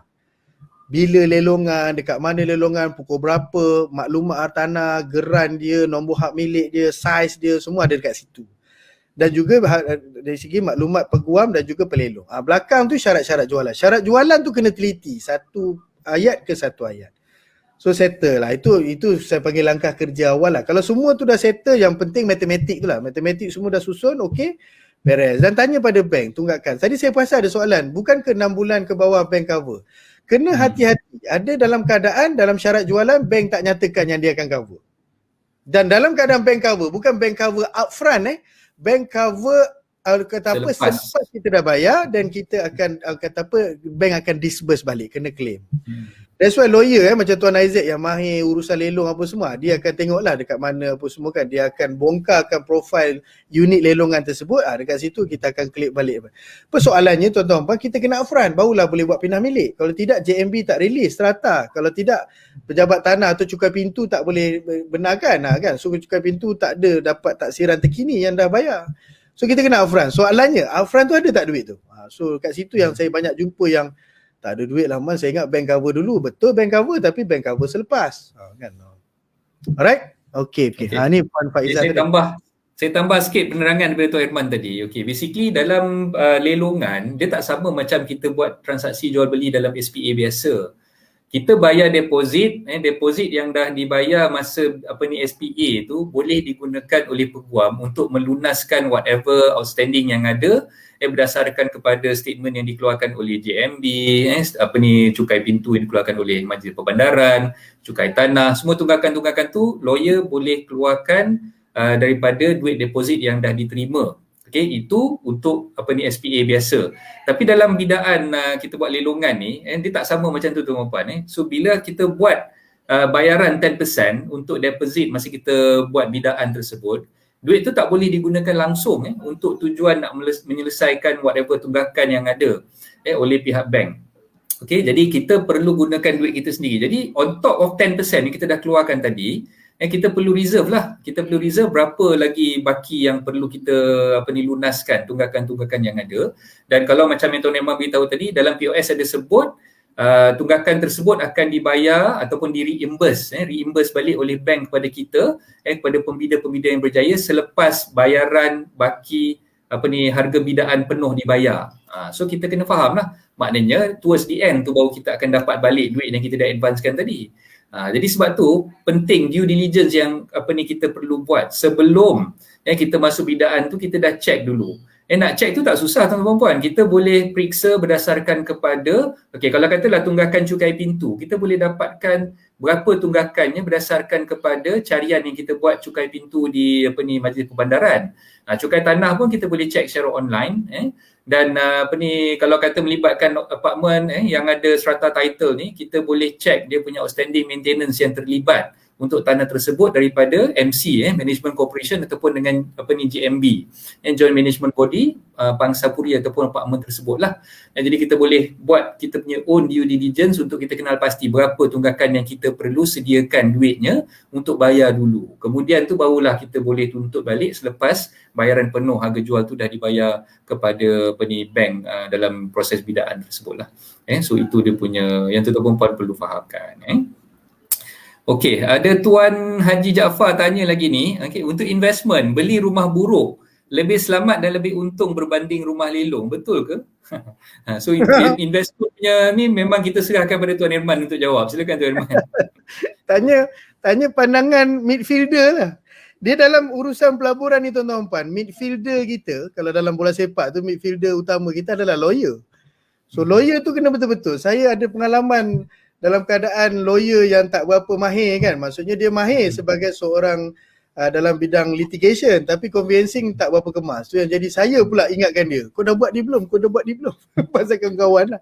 Okey, cerita dia adalah dia macam ni tuan-tuan puan. Tu saya kata berbalik kepada hamba berbanding hamba.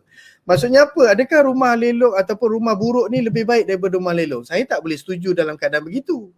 Maksudnya saya tak boleh setuju secara total. Okey, tapi kalau dilihat daripada sudut risiko, saya boleh katakan rumah buruk ni agak lebih baik ataupun lebih kurang risikonya daripada lelongan. Kerana apa? Tengok taktikal kita masuk rumah buruk tu macam mana. Kalau kita masuk tu dalam keadaan subsale, maka dia masuk dalam perundangan subsale. Kalau kita masuk tu dalam bentuk JV, maksudnya kita JV dengan owner tu, saya tak payahlah beli tapi dalam keadaan saya JV dengan awak. Saya handsomekan rumah awak, saya keluar kos, bila berjaya jual, kita bahagilah untung ikut pada yang sesuai. Faham tak kan? So semua ada perundangan masing-masing. Semua ada kontrak yang kita setuju masing-masing. Dekat situ yang akan menentukan kehandsomeman pelaburan kita. Kalau dapat JV dalam keadaan owner boleh pula dalam keadaan saya pernah dapat satu tu Isaac owner tu dia nak 100,000 je, malah nak fikirlah dia nak bersih. Dia kata dah apa nak terbalik ke apa man, kau nak buat kau buat, aku nak 100,000 je. Okeylah saya kata kita JV lah tuan, tak perlulah pindah milik kat saya because saya niat nak jual balik pun. So buatlah JV agreement dengan owner apa semua settle, okey settle. Pun saya buat balik dalam 30,000, saya berjaya jual balik pada harga 200. So dekat situ je dalam timeline yang sama ibaratkan jual kepada penjual pembeli yang straightforward, so saya dapat buat untung kat situ dalam tempoh 4 bulan iaitu sebanyak 70,000. Apa nak kan? Ini berbalik kepada taktikal masing-masing dan juga dalam keadaan pelaburan lelong kita boleh buat duit juga. Yelah ultimately sebagai pelabur nak buat duit lah. Kita bukannya saja mengisi masa lapang, tak ada buat apa kan. Buat pelaburan tanah, tak ada kan. So kita buatlah lelong tu dengan baik. So berbalik kepada asasnya iaitu sebab tu saya sebut midfielder kita siapa? Lawyer macam Tuan Isaac. Semua benda ni ada perundangan je. So kalau perundangan tu kemas iaitu dalam keadaan semuanya jelas dan kita nampak matematik hasil perundangan tersebut, persetujuan tersebut adalah yang terbaik dan tak kira lah rumah buruk atau lelong dan jalan terus. Itulah. Because sebagai pelabur at the end of the day, apa penting kita iaitu matematik. Bukan pasal rumah tu cantik, rumah tu senang nak buat, rumah ni tak ada tunggakan, rumah ni lelong. Lelong confirm kan? Tak ada benda confirm pun. Yang confirm apa? Matematik. Sebab tu orang lupa. Pergi, selalu saya pesan, siapa-siapa pun yang saya latih ke apa semua, pergi tengok pelaburan dengan matematik, bukan dengan emosi. Bila emosi Tuan Isaac, itu yang jadi macam huru-hara keputusan tu. Oh cantik tuan, astagfirullahalazim, tuan takkan dapat lah rumah macam ni. Kenapa? Rumah tu belakang tuan bukit, Masya Allah berjerebu pagi tuan turun. Saya kata nak pindah situ ke? Tak adalah, saya nak sewa. Buat sewa elok, siapa nak sewa situ? Kan? Emotionally involved. Dia pergi pagi pula tu, nampak jerebu turun, kena pula pagi tu surau ada pasal mengaji kan. Oh sejuk tuan, sejuk, memang sedap duduk sini kata. Saya pun tanya balik nak duduk ke? Tak ada. Alright, so dekat sini salah lah. That's why pergi dengan matematik. Alright. Okay, soalan seterusnya daripada Tuan Abdul Muhaimin ni, apa pandangan Tuan dengan proses lelong secara online? Okay, mungkin dalam sekarang ni memang kita ada proses lelongan secara online yang melibatkan mahkamah lah. Kalau tuan-tuan perempuan perasan lelongan di mahkamah, nanti kalau sempat saya masukkan link dia untuk tuan-tuan perempuan tengok yang proses lelongan secara online tu. Dia buat di Mahkamah Tinggi Kuantan sebenarnya. Dia punya pusat dia tu di Kuantan. Jadi mungkin Tuan Herman boleh share sikit pasal online punya, apa beza dia dengan yang kita buat secara fizikal ni? Yalah, dia nama pun secara online Tuan Isaac, iaitu kita daftar bank draft dan terus kita dapat link dan kita dibenarkan masuk dalam macam StreamYard ni lah. Ada pelelong, ada pentadbir, semua ada kan, kita ada dalam situ.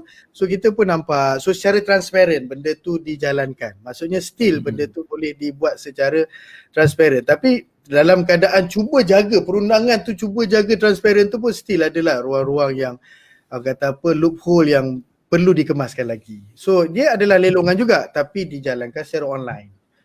Because why we are moving towards 21st century kan, dalam keadaan benda semua dah boleh online, dan make sure SOP-nya dijaga. SOP apa? Bukan SOP COVID maksudnya bidaan tu dia bank draft dia hantar lebih awal, dapat login, make sure dah sebelum tu dapat masuk. So benda-benda tu lah.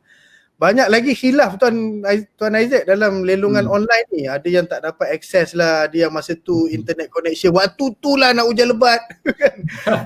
Saya dah tekan, pak dia reflect tu lambat. Sistem server orang punya sistem online tu lah. So that's why lah kebanyakan mahkamah pejabat tanah tidak berani nak masuk dalam dunia online ni lagi lah.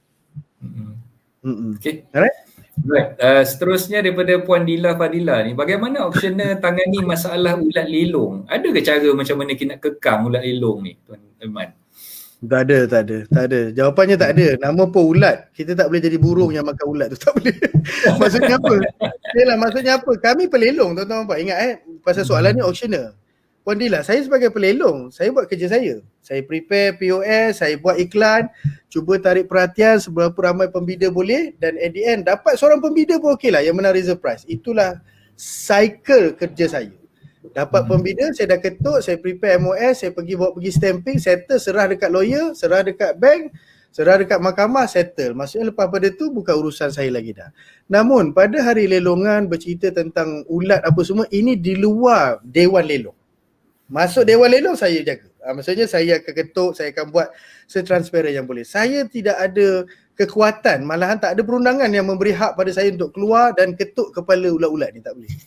Kalau ikut memanglah nak Tuan Isaac kan, kau jangan ganggu pembida aku, boleh tak? Orang ni kawan ni dah elok-elok nak beli, nak bida. Dan satu, geram juga Tuan Isaac daripada sudut ulat-ulat ni punya kerja kan. Nama pun ulat, sebab tu dia tak elok. Itulah kan. Dalam keadaan yang, yelah, bila berlaku bidaan, contoh ada 5 pembida yang asalnya hartanah tu dibida reserve price 300,000. So 5 orang pembida, yang ni bida 330, 340, 350. At the end of the day terjual pada harga 400,000. Dekat situ keindahan lelong ni pada pemilik asal. Pemilik asal yang memang tak boleh bayar rumah dan rumah dia kena lelong. Okay, so dalam keadaan itu, bila kena lelong, saya sebagai pelelong akan cuba untuk lelong setinggi yang boleh. Saya tak boleh jaga hati pelabur je, kena tengoklah orang tu dah lah susah, dah lah kena rumah, kena lelong rumah tu pula daripada bujang dia beli, dah kahwin, anak dia membesar kat situ.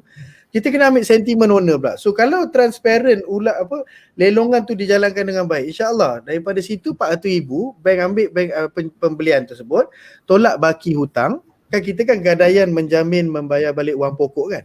Dah settle wang pokok ada lebih 200,000. At least orang tu boleh teruskan kehidupan dengan 200,000 tersebut. Kena pula Tuan Isaac dalam keadaan reserve price tu bawah hutang dia. Oh, dekat situ yang bila saya cek balik, alamak tunggakan hutang dia ada 240, lelong 180. Member ni dalam rumah kena lelong pula bawah tu. So kita haraplah lelongan tu ramai masuk dan boleh naikkan sikit, at least cover tunggakan. At least tak adalah dalam rumah tak ada, kena sewa, kena bayar pula lagi baki-baki yang tak selesai. So soalan kalau macam mana nak tangani tu memang tak adalah. Dia kena tangani secara tangan. Macam mana? Kena keluar. Belum tangga kepala. Tak boleh. Okey, terima kasih. Tuan Ismawi Izhar, adakah proses kautim antara pembida ini boleh dikategorikan sebagai rasuah? Memang rasuah lah tu. Kalau kita ikut takrifan rasuah tu, kita consider macam benda tu patutnya tak boleh lah kan, memang tak boleh lah. Tapi tu antara strategi yang diguna pakai oleh ulat-ulat ni. Sebab ulat-ulat ni sebenarnya dia ada dia punya kita panggil dia orang ni sebagai tontor lah, tolong orang yang nak buat benda-benda yang tak berapa elok kan. Jadi itu yang mungkinlah akan datang ni, saya tak tahulah sebab masalah ni dah jadi barah tuan-tuan puan ni, yang ulat-ulat tunggu kat luar apa semua ni. Kalau kita pergi especially hartanah yang nak kena lelong tu, yang hot punya listing kan so memang itu yang biasanya wujudnya ulat-ulat ni kat luar tu. Jadi mungkin lepas ni pihak mahkamah ke, pihak pejabat tanah ke, ada cara macam mana nak letakkan SPRM punya pegawai kat luar ke, saya tak pastilah kan. Tapi memang benda tu adalah salah satu yang dikategorikan sebagai rasuah lah, cuma rasuah secara senyap. Itu yang jadi isu dekat sekarang ni lah. Okay, betul tak Tuan Rahman? Tuan Aizat, dia macam mana? Dia ada kalau bahasa gangster tu kan, dia ada peribahasa dalam gangster tu, everyone has a price. Maksudnya semua orang boleh dibeli. Macam itulah bahasa gangster kan. Cumanya kita kena tahu berapa price dia. So dalam keadaan itu, maksudnya kita gadaikan amanah. Contohlah seorang ejen lelong yang asalnya amanah seorang owner yang nak rumah tu, kau tolonglah bidar kat aku bayarlah fee kau. Sampai-sampai tu dia ni ujian masing-masing. Setiap orang ada ujian yang tersendiri. So dia diuji kan. So dia kata, okey, kalau aku menang atas nama pembida yang aku wakil ni, dia bagi aku 500. Yang ni kalau kau tim dapat 1000. Itu keputusannya obvious. Maksudnya kan 500,000 tak payah fikir pun.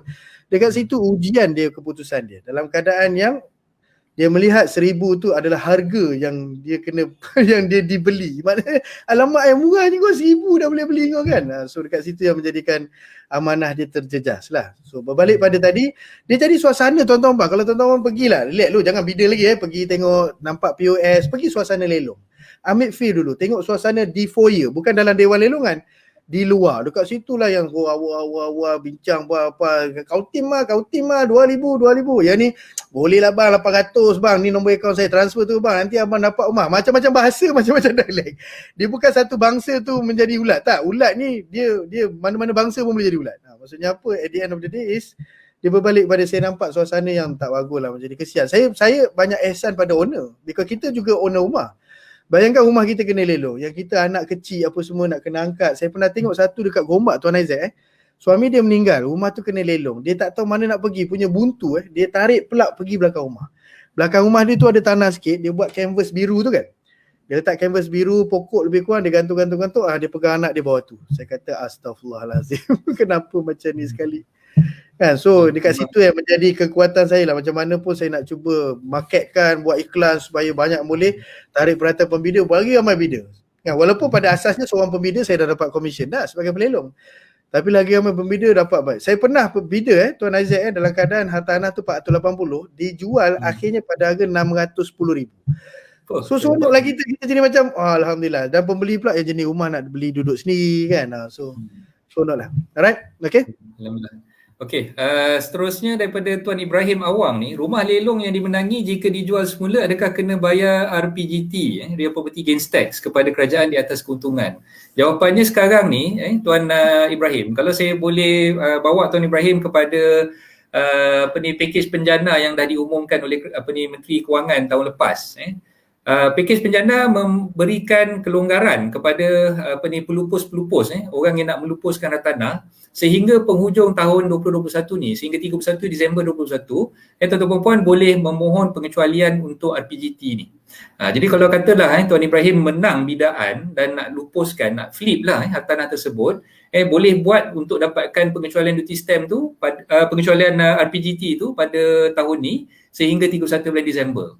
After 31 bulan Disember, saya tak tahulah kalau benda tu tak dilanjutkan, mungkin sampai hujung tahun ni sajalah. Kalau dilanjutkan mungkin tahun depan ada lagi, tapi jangan tunggu sampai nak ujung-ujung tu baru nak lupuskan. Kalau katalah nak lupuskan dalam tahun ni, insya-Allah masih ada lagi RPGT punya exemption ataupun pengecualian RPGT tersebut, dan boleh mohon dengan pihak lembaga hasil lah. So itu untuk mereka yang nak flip selepas dah menang bidaan tu, insya-Allah ada lagi. Tapi diharapnya dilanjutkan lah Tuan Aizat.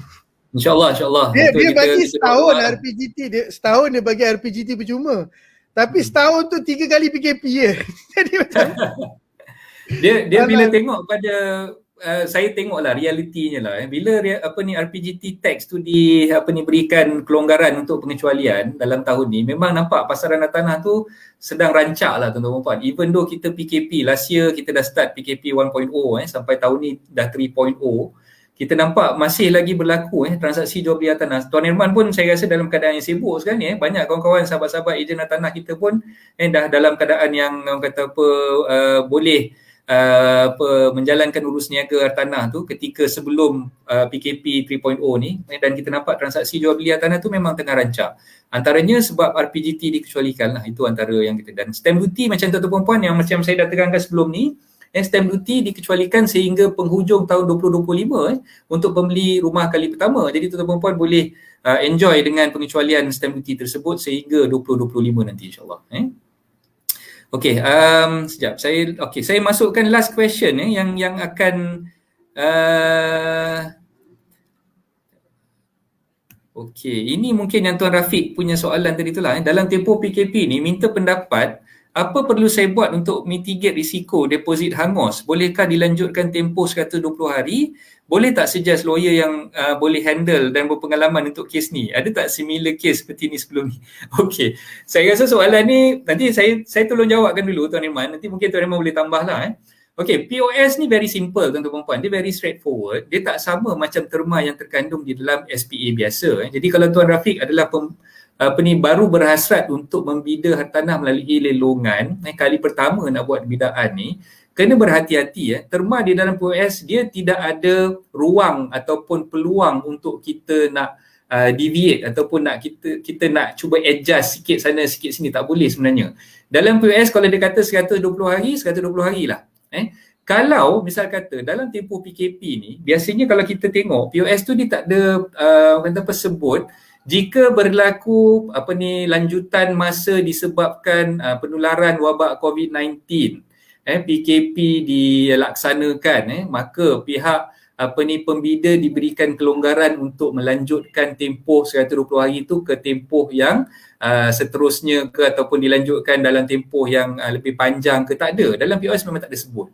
Jadi Tuan Rafiq senang cerita macam ni. Macam yang Tuan Irman beritahu, sebelum Tuan Rafiq masuk bidaan tu, kena pastikan yang loan kita tu memang dah lulus, dah boleh proceed untuk dapatkan kelulusan terlebih dahulu. Even though kita tak sign lagi letter offer ataupun kita tak masuk lagi bidaan tu, kita buat checking self due diligence kita, pastikan loan kita tu tak ada masalah. Itu yang pertama. Yang kedua, kalau Tuan Rafiq buat pinjaman dengan bank, pastikan Tuan Rafiq gunakan peguam yang sama. Biasanya saya boleh syorkan kat sini tuan-tuan puan, macam kes-kes yang melibatkan lelongan ni, bank yang mewakili pihak tuan-tuan puan sebagai peminjam bila nak buat pinjaman tu nanti, kalau boleh adalah bank yang peguam yang sama yang menguruskan bidaan punya proses tersebut.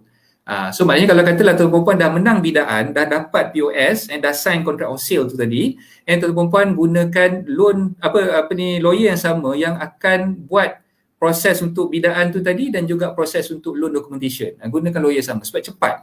Kalau misalnya kata pakai dua lawyer yang berbeza, yang uruskan bidaan tu satu lawyer, yang uruskan loan tu satu lawyer lagi, berkemungkinan benda tu akan jadi lambat.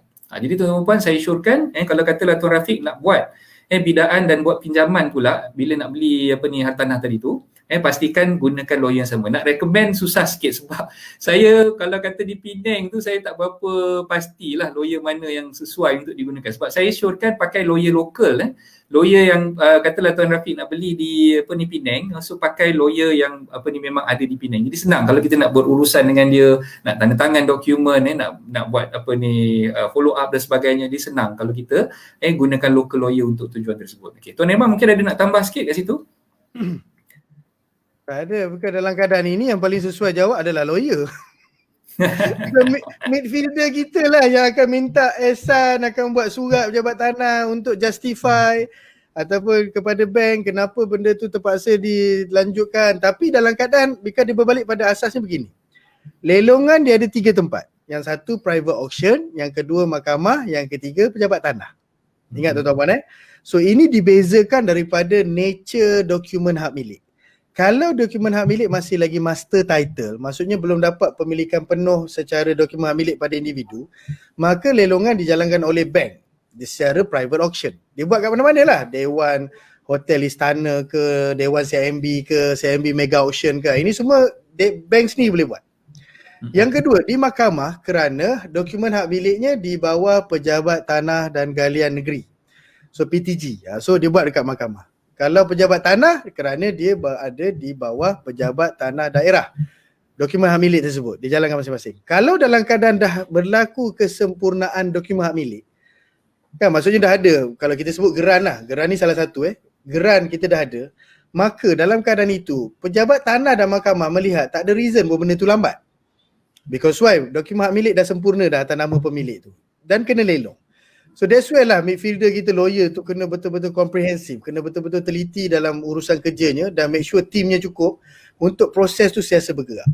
So kalau dalam keadaan tak cukup masa, dia kena justify kepada pejabat tanah atau mahkamah yang kenapa kena extend. Faham tak? Kalau extend tu okey. Cumanya kerana keadaan semasa ni Tuan Isaac tak silapnya ada akta COVID kan yang memberikan ruang kepada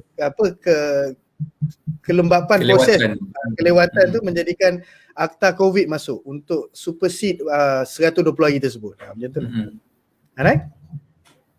Okay. Boleh tak saja lawyer yang boleh handle lah? Ini saya nak jawab ni. Boleh tak saja lawyer yang boleh handle? Boleh ada. Nama dia Isaac. Dia 11. Okay. So tak apa gini Tuan Rafiq. Nanti boleh ambil nombor telefon saya. Saya masukkan nombor telefon saya kat bawah ni. Saya mungkin boleh suggest kawan-kawan saya yang ada di Penang lah. Sebab kes ni melibatkan hartanah di Pulau Pinang. Jadi saya syorkan better ambil local lawyer sebenarnya. Kalau saya uruskan di Kuala Lumpur, nak berulang alik, nak apa ni semua susah. Nanti tak apa, boleh contact saya Tuan Rafiq kan. Nombor telefon saya ada kat bawah ni. Boleh berhubung dengan saya kemudian hari nanti insya-Allah. Okay, so last kali ni ada satu lagi soalan yang terakhir Tuan Zainul ni tanya. Lelong online boleh tangani masalah ulat ke? Macam mana pendapat Tuan Reman kat situ? Boleh. Itulah tujuan asalnya pun. Maksudnya dia punya niat asal kan. Maksudnya keharmonian lelong tu dijaga bila online. Namun Tuan Zainul yang buatnya manusia yang hamba. So macam mana pun hamba yang pening ni akan jumpa juga jalan macam mana untuk menangani masalah dalam keadaan itu. So dia tak dapat pergi ke pembina, dia pergilah kepada lawyer. Macam-macam lah. So kita bukanlah dalam posisi untuk bincangkan benda-benda tu. Tapi yes, one of the ultimate objective of doing auction by online is untuk menangani masalah-masalah ini. So it's very transparent. Kita daftar online, kita dapat link, band draft itu dihantar.